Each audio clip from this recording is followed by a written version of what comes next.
அனைவருக்கும் வணக்கம். மஞ்சுமதி life style முறையாக பார்க்குறீங்களா? சப்ஸ்கிரைப் பண்ணுங்கள், லைக் பண்ணுங்கள், கமெண்ட்ஸ் பண்ண மறந்துடாதீங்க. இப்போ நம்ம என்ன பார்க்க போகிறோம் அப்படின்னா, பொன்னாங்கண்ணி கீரை கூட்டு தாங்க செய்ய போகிறோம். இதை எப்படி செய்யலாங்கிறத பார்க்கலாம். இதை க்ளீன் பண்ணுறது ரொம்பவே ஈஸி தான். இப்படி உருவினாலே அது பாட்டுக்கு வந்துடும். உருவுறதும் ரொம்பவே ஈஸியாக தான் இருக்கும். உருவிட்டு ஒரு 5-6 வாட்டி அலச வேண்டியது இருக்கும். அது ஒன்று தான். மற்றபடி இது ரொம்பவே முருங்கைக்கீரை மாதிரி தான் இதுவும். இது வாரத்துக்கு ஒரு முறை சேர்த்துக்கிட்டாலே கண்ணுக்கு ரொம்பவே குளிர்ச்சி. கண் பார்வை, தூர பார்வையோ கிட்ட பார்வையோ பிரச்சனை உள்ளவங்க இதை வாரத்துக்கு ஒரு முறை எடுத்துக்கிட்டோம்னாலே ரொம்ப ரொம்ப நல்லது உடம்புக்கு. கண்ணுக்கு குளிர்ச்சி ஆகிறத நம்மளால் உணர முடியும். அதனால் இதை எடுத்துக்கிறது ரொம்ப ரொம்ப நல்லது. இதை நம்ம வீட்டிலேயும் வச்சு வளர்க்கலாம். இந்த மாதிரி உருவிட்டு இந்த காம்பை கீழே போடாமல் அப்படியே மண்ணில் வச்சு ஊண்டினோம் அப்படின்னா ரொம்ப அழகாக தளைஞ்சு வந்துடும்.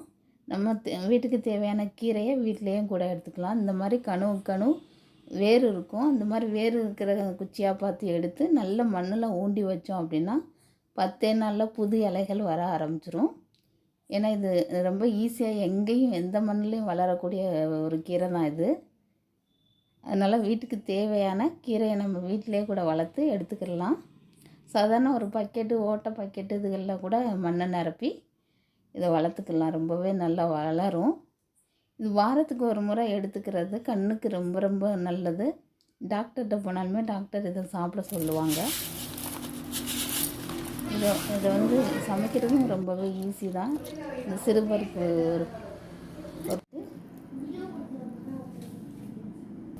வெந்துக்கிட்டு இருக்க இந்த பருப்போடு ஒன்றா போட்டுருவோம்.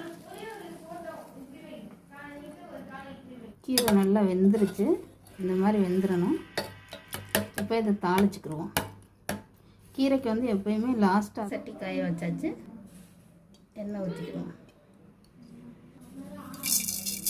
கடுகு போட்டாச்சு.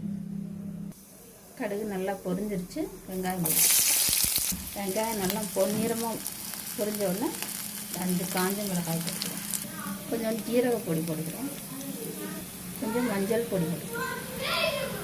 இப்போ இந்த வேக வச்சுருக்கிறத இதில் கொட்டிக்கிறோம்.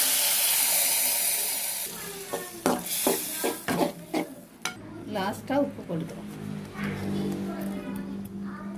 சுவையான பொன்னாங்கண்ணி கீரை ரெடி. அவ்வளோதான், இறக்கி வச்சிடும். சிம்பிளான கீரை கூட்டு தயார். நீங்களும் இப்படி தயார் பண்ணி சாப்பிட்டு பாருங்கள்.